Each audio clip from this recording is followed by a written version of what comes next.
Well, Scott, we got our hands on an indie title, Trek to Yomi. 気を抜くでない。一寸先を感じ取り、己が選ぶべき道を知れ。息を満たし。That's right. This is quite a unique looking title. Just based off my first impression, this is definitely taking inspiration from old kind of samurai cinema, and that's really cool to me. This is from Devolver Digital and Flying Wild Hog. It's not a large developer team, as you mentioned, but, well, this game has a lot going for it. But before we get into that too much, what was your first impression? Well, much like you, man, I am very fascinated with ancient Japan and the samurai. So I immediately was into the idea of this, and then starting the game off, man, it looks beautiful. It's all black and white, but the way they do the camera angles throughout the entire game, it just ropes you in. And just the setting, it's perfect, man. This game really jived with me just getting into the beginning of things. Oh yeah, no, the cinematic aspect is kind of what pulled me in first. I'm a little bit of a cinephile, not specifically with Japanese kind of inspired stuff, but I noticed those camera angles right away. And the way it's black and white is, I think, an emotional choice. I've looked at a little bit of what's going on the Steam page, and some people are really complaining about the black and white, but I think 10 minutes into the experience, they're going to understand what's going on, because there's a bit of an emotionality to it, and it is a little bit stereotypical. I want to kind of address that right off the start, because, of course, you are kind of the lone samurai. There is a redemption/revenge story going on. It begins exactly as you would expect it to, but that is not to say that it's a bad choice, not in my opinion. Now, I do really appreciate that kind of Japanese fiction, so I wasn't about to be offended, but it does stick to stereotypes pretty hard. But what it does change up is, well, maybe not change up, you are a death machine. And I don't know if every samurai back in the day could claim that, but you do go through a bit of a redemption arc. You can pick up different weapons like the bow, you're throwing kunai knives. There's some things later on that get a little weird, but it is just about to a T what you would expect. Yeah, Scott, and one thing to note is that when you start the game off, there are 3 difficulty settings. I personally played on normal, and for the most part, it was pretty easy. The game is kind of balanced with this combat system where you're parrying or comboing. And kind of like you mentioned earlier, you do get to break up some of the combat using a bow or even a gun that you find later on in the game. So it does switch things up quite a bit, but the combat sometimes, man, it's just not perfect. The parrying, sometimes it's a little too forgiving where you'll parry or you'll press the button way after the fact and then they'll give it to you. And other times, well, you're just kind of getting smacked continuously.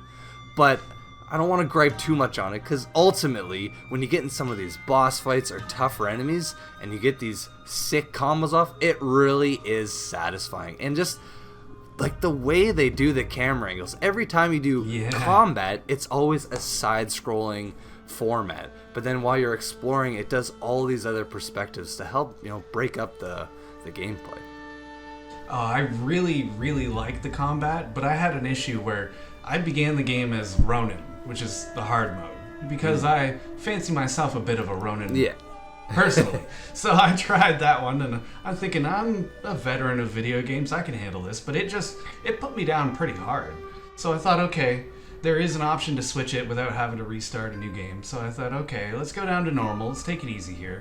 But I found that to be far too easy. And just like yourself, it came down to boss fights, and that's where it really got more interesting. But when it came to fighting anybody unarmored, it's just up XX.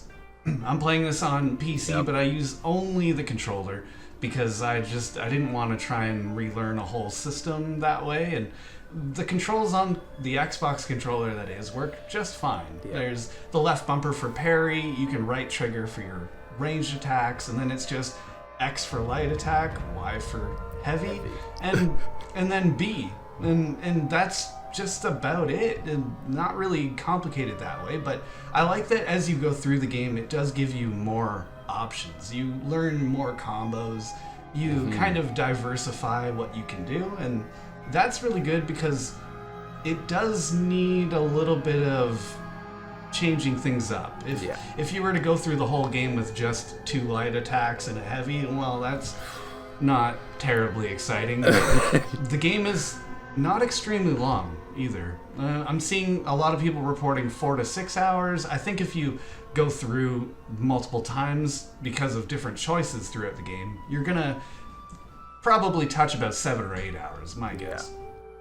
And to kind of add to what you said, Scott, on as far as, having need to break up some of the gameplay, well, there's tons of exploring in this game. There's all sorts of collectibles. Some of these collectibles you grab either boost your health or your stamina, or even actually teach you new combos. These little things honestly just make this game so much more fleshed out, in my opinion. And the whole time you're listening to rather unfortunate audio.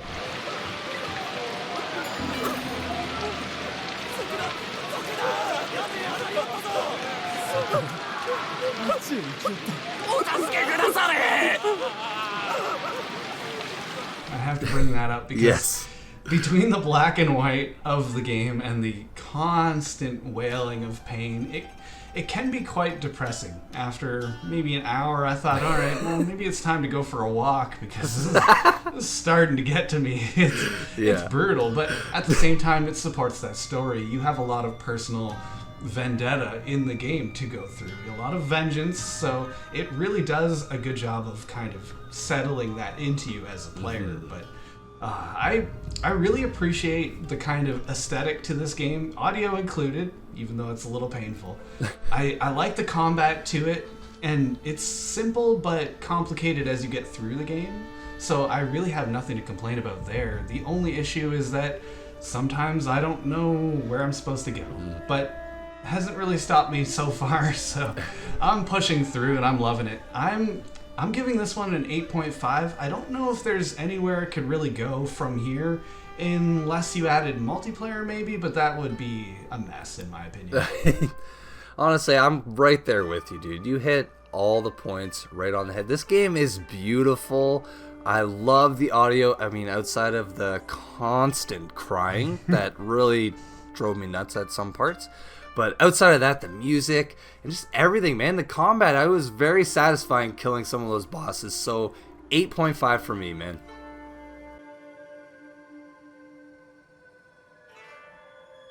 Trek to Yomi brings an artistic touch that you rarely see in games and brings life to ancient Japan in a way not seen in video games too often.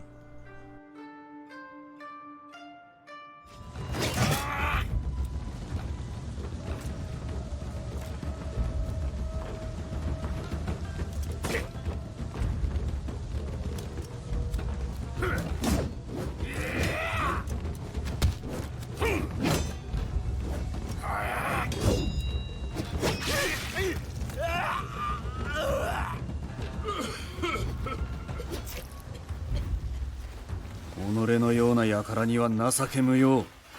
わしにとどめを刺すことよりも案ずべき